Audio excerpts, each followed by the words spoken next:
Na ir daug labai kalbu iš tikrųjų apie, kaip ta savivertė gali reikštis, daug kalbu apie mintis, kurios gali būti susijusios su žemesnė savivertė. Noriu papasakoti tiesiog apie kelis specifinius atvejus, kaip, tarkim, žema savivertė galėtų atrodyti kasdienybėje. Yra daug labai pavyzdžių, aš čia paminėsiu kelias. Tai pavyzdžiui, vienas iš dalykų, iš kur mes galime atpažinti, kad žmogus gali turėti žemesnę savivertę, tai yra apie sunkumus priimti sprendimus. Na ir kas atsitinka, natūralu, kad kai nepasitikė savimi, gali būti labai sunku pasitikėti ir savo sprendimais. Ar mažiau savimi ir savo sprendimais pasitikinti žmonės gali turėti tiesiog didžiulių sunkumų, jos į agoniją, tiesiog gali varyti tokie sprendimai, paprasti netgi visai sprendimai, kaip kur keliauti, kur atostogauti, kur pietauti per pietų pertrauką, kokią pirkti mikrobangų krosnelę. Ką jau kalbėti apie esminius gyvenimo sprendimus, darbą, santykius, vaikų auginimą, rūpinimas, sveikata ir panašiai. Tai pavyzdžiui, jeigu žmogus su sunkumais priimti sprendimus, tarkim, ar net tas pavyzdys su mikrobangė, renkasi mikrobangę ir tai daro mėnesiais. Ir tai daro tokiais būdais visur, apeina visas parduotuves, peržiūri visas internetinės parduotuves, prisiskaito visomis mokomis kalbomis apžvalgų, o daiktas kainuoja, iki 100 eurų, ar ne? Tai tie mėnesiai sugaišti laiko iš tikrųjų žmogaus atėmė labai daug energijos, išsunkia, kelia įtampą, kelia stresą, kelia nerimą ir tuo pačiu atitraukia dėmesį nuo gal iš tikrųjų daug svarbesnių gyvenimo dalykų, negu tiesiog nusipirkti mikrobangę. Na ir begalinio dvejojimo arba negalėjimo priimti sprendimus esmė, tai baimė klysti ir nežinojimas, ką paskui su tomis klaidomis reikės daryti. Tai kitaip tariant, žmogus gali turėti labai daug nerimo, labai daug bejėgiškumo ir gali turėti tokius tikinimus, kaip aš privalau niekada neklysti, arba klaidos turi labai didžiulę kainą, arba šita klaida ir gali turėti didžiulės pasekmes mano gyvenime. Tai toks būdingas labai didelis klaidų sureikšminimas, net jeigu jos yra apie gan nedidelius dalykus. Na ir daug labai nesiplėsiu, ką su tuo daryti, nes antroji mokymų daly kalbėsime apie savivertės stiprinimą, bet tiesiog šitą vietoj pasakysiu, kad viena iš pagrindinių strategijų yra mokyti žmogų išbūti su pakankamai gerais, bet netobulais sprendimais. Nes toks ir gaunas paradoksas, kad pats geriausias sprendimas yra iš tikrųjų pakankamai geras sprendimas, o netobulas sprendimas. Dar viena iš žemos savivertės spalvų yra nusileidimas kitiems. Na ir žemesnė savivertė kartais atsispindi per tai, kad asmuo niekaip negali pasakyti ne kitiems ir nuolat prisitaiko prie kitų. Taip yra dėl to, kad vidinis kritikas būdėjas ar asmeninių klaidų ieškotojas, ar ne kaip mes tai pavadinsim, nuolatos pabrėžia savęs netikėliškumą ir kitų galę, kad kiti kažkokie geresni, ypatingesni negu aš. Kokie būdingi įsitikinimai žmonėm, kurie linkę nusileisti kitiems ar prisitaikyti, net kai tai realiai nenaudinga ar net kenkia, tai gali būti tokie.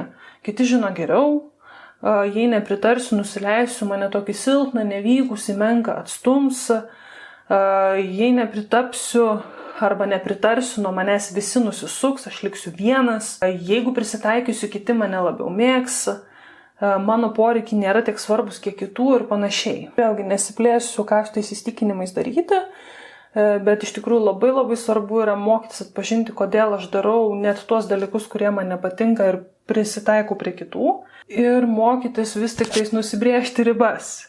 Apie tai truputėlį kalbėsim, ką čia su tom ribom daryti kitose mokymų dalyse. Dar viena žemos savivertės spalva yra perfekcionizmas, kaip tarsi keistai skambėtų ar ne, tarsi perfekcionistas turėtų būti viskas apie tobulumą ir tobulybę ir buvimą puikiu kažkokiu, labai dideliu žmogumi. Iš tikrųjų tai ne. Perfekcionizmas yra dažniausiai būtent mažesnio pasitikėjimo savimi, hiperkompensavimas einant į priešingą kažkokį kraštutinumą. Tai yra viduj galima jaustis ir labai nevykusių, apsimetėlių, nekompetentingų, tinginių, nevertingų, labai negražių ar apsileidusių ar dar kažkokiu. O elgesinė reakcija į tuos įsitikinimus gali būti kardinaliai priešinga. Tai yra per persidirbimą, persimokymą, persirūpinimą savo išvaizdą, perdėtą reiklumą savo ir kitiems, savo kūno kraštutinį tobulinimą ir taip toliau. Šiuo atveju būdingas įsitikinimas, kad viską reikia atlikti tobulai, 100%, nes kitaip nesiskaito. O jeigu netobulai, tai reiškia visišką nevykėliškumą, nevertingumą, užtingėjimą ar dar kažką. Tai tokie įsitikinimai gali vesti, aišku, ne tik į hiperkompensavimą, tai žmogus gali ne tik per elgesius bandyti įrodyti savo vertę, bet kaip tik ir į vengimą ir atidėliojimą. Nes jeigu nesigaus man padaryti 100%, ką man iš viso daryti? Tai toks paradoksas, ar ne, kad tarsi žema savivertė veda į mintis, kad aš turiu būti tobulas. Kitaip tariant, jei nebūsiu tobulas, ar netaisyklė formuojasi, jei nebūsiu tobulas, tai esu visiškas nevykėlis ir iš to gali eiti arba į tą dalį, kur aš save labai stipriai tobulinu ir niekad nepajaučiu pasitenkinimo, arba į dalį, kur aš vengiu ir nieko nesiimu, nes vis tiek aš nebūsiu tobulas. Ar mes dirbsim su savivertės stiprinimu, ar dirbsim su perfekcionizmo mažinimu, rezultatą gausim tą patį, kad žmogus jausis gyvenime geriau. O dar vienas būdas, kaip žema savivertė gali reikšti žmogaus elgesyje, tai yra per vengimą. Ir vengimas yra labai stipriai būdingas dalykas žmonėms su žemesnė savivertė.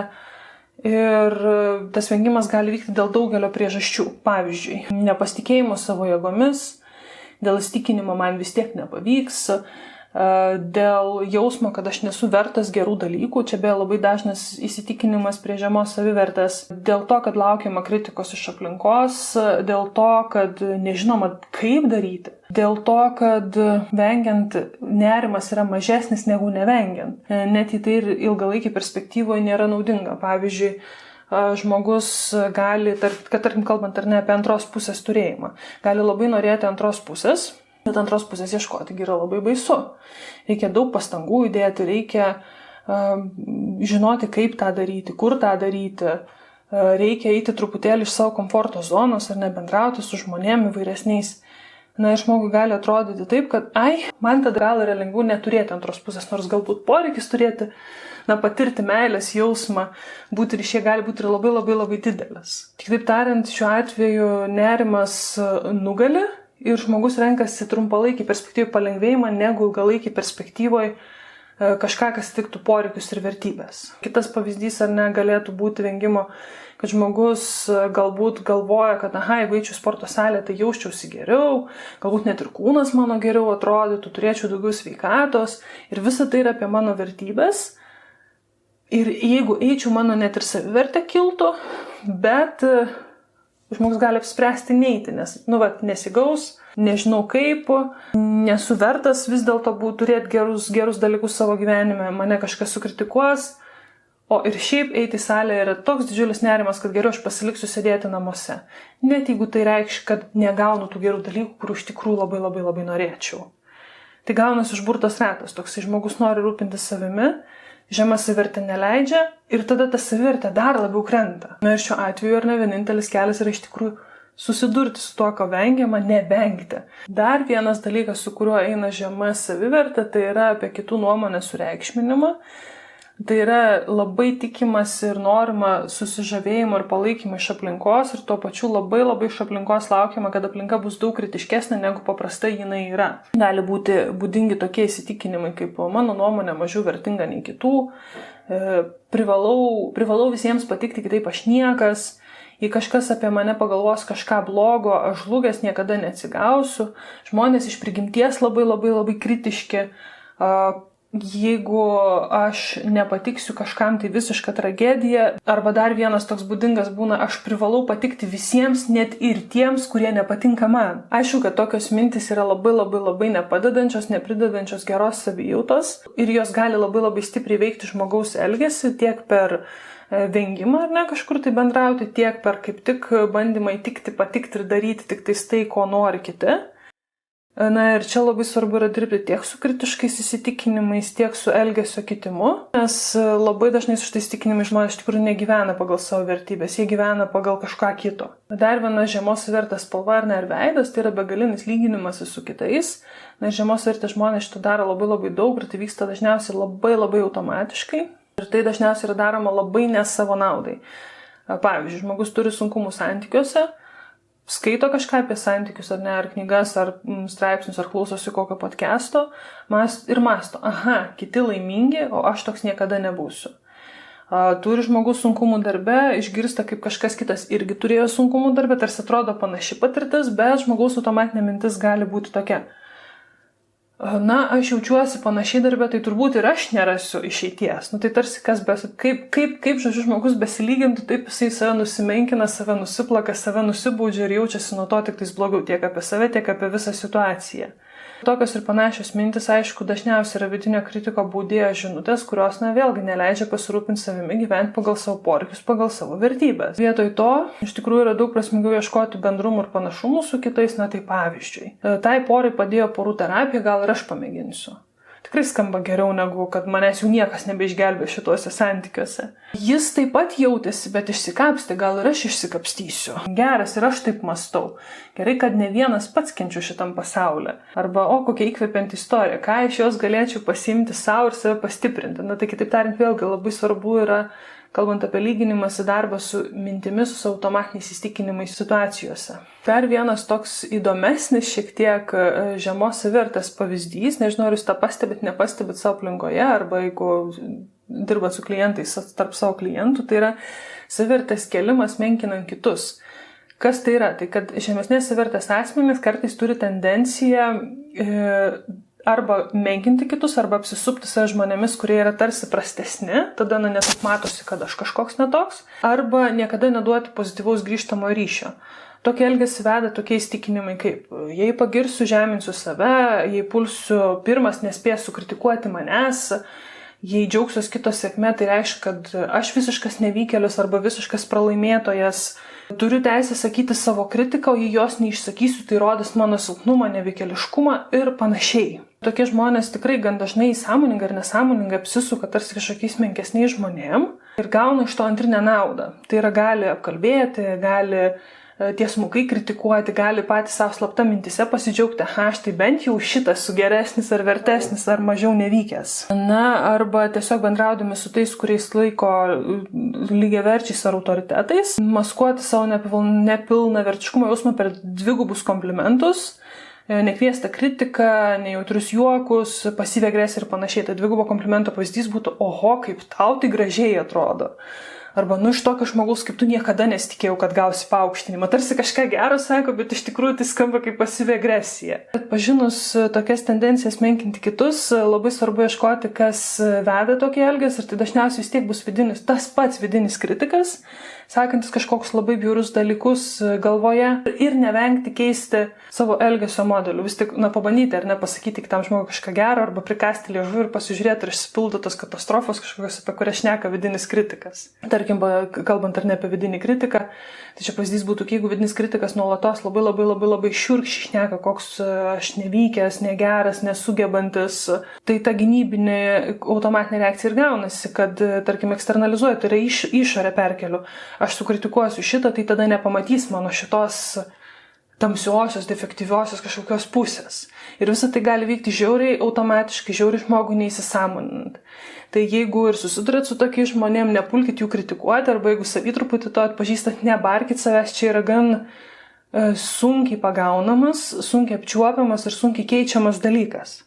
Kitas toks truputį irgi toks įdomesnis savivertės žemos pavyzdys, tai yra tai, ką žmonės vadina svetima gėda.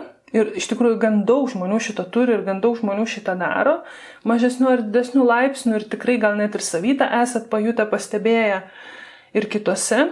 Ir kodėl ta svetima gėda jaučiama? Jinai yra tokia tarsi apie tai, kad žmogus linkęs kitus matyti kaip savo įvaizdžio ar savo asmenybės dalį, ar ne?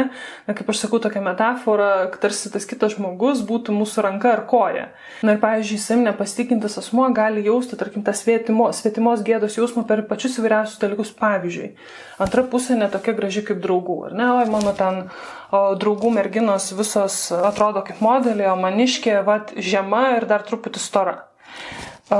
Draugė atėjo susitikimą su keistais rūbais, ar ne? Tai kai ką apie mane pagalvos, kad aš šalia savęs turiu tokią draugę su tokiu keistu megztiniu. Vaikai viešumoje triukšmauja daugiau nei norėtųsi, ar ne? Nes tarsi vėlgi, ką apie mane pagalvos, kai žiūrės į mano vaikus. Kolegė per darbinius pietus netaktiškai kažką pasako klientams. Vėlgi, kaip jinai žlugdo mūsų įmonės ar ne, ar mano įvaizdį savo šitokiu elgesiu. Vėlgi, visų šitų pavyzdžių esmė, kad kitas asmuo yra laikomas tarsi savasties kažkokia tąsa, tarsi kažkas, kas reprezentuoja. Ir jeigu žmogus pats savim nelabai pasitikė, tai įsivaizduokit, kaip jam sunku yra būti tarp žmonių, kurie jį taip per tą svetimą gėdą ar nekelia tokius nemalonius jausmus. Na ir čia labai svarbu yra prisiminti, kad kiti žmonės nėra savivertės kėlimo instrumentai, tai yra atskiri žmonės, jie nėra mano ranka ar koja, jie nėra mano asmenybės dalis, jie nėra tai, kas atspindi mane ir vėlgi labai dažnai aplinka yra daug mažiau kritiška, negu gali atrodyti žmogų, kuris patiria svetimos gėdos jausmą.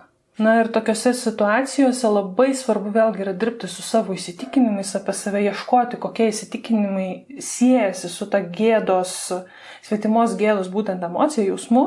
Ir klausęs, tai ką man reiškia, kad tas, tarkim, žemesnis vaikinas ar nelabai graži mergina kelia man tokią gėdą? Ar tai reiškia, kad aš nevykęs, nevykusi, kad nesusiradau geriau, kokį kitą negatyvų įsitikinimą man iššaukia šitą situaciją, ir tada atradus tą įsitikinimą, kuris užveda visą tą jausmą, bus daug lengviau susidoroti su situacija. Na ir dar vienas žemos savivertės pavyzdys yra apsimetėlio sindromas, tai yra, kai žmogus jaučiasi, kad kiek jis bebūtų pasiekęs, kiek jis bebūtų kompetentingas, kad visa tai nesiskaito, nes tuoj bet kurią akimirką kiti gali išrišti, kad aš esu ne savo vietoje ir dirbu kažką tai ne pagal savo galimybės. Čia yra labai įdomu, kad iš tikrųjų ganėtinai daug žmonių šitą įsitikinimą turi apie save, kad aš kažką darau ne taip, tik kiti to nemato.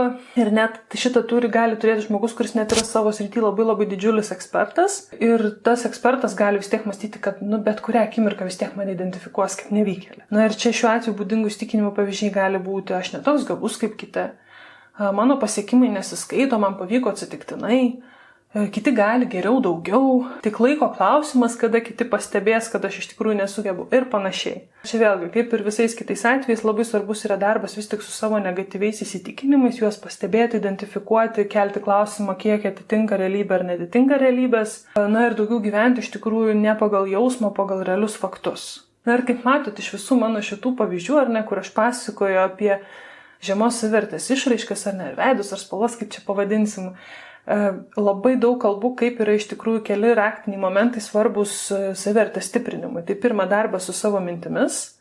Antra, labai daug kur paminėjau, labai svarbu gyventi ar ne pagal savo vertybės ir prasmes, tai kas man prasminga ir vertinga. Daug kur paminėjau elgesio keitimą, būtent, kad žmogus judėtų link savo vertybių, link savo prasmių. Šitie pagrindiniai dalykai yra, apie ką kalbėsiu tolimesnėje mokymų dalyje, kai kalbėsiu apie savivertės stiprinimą.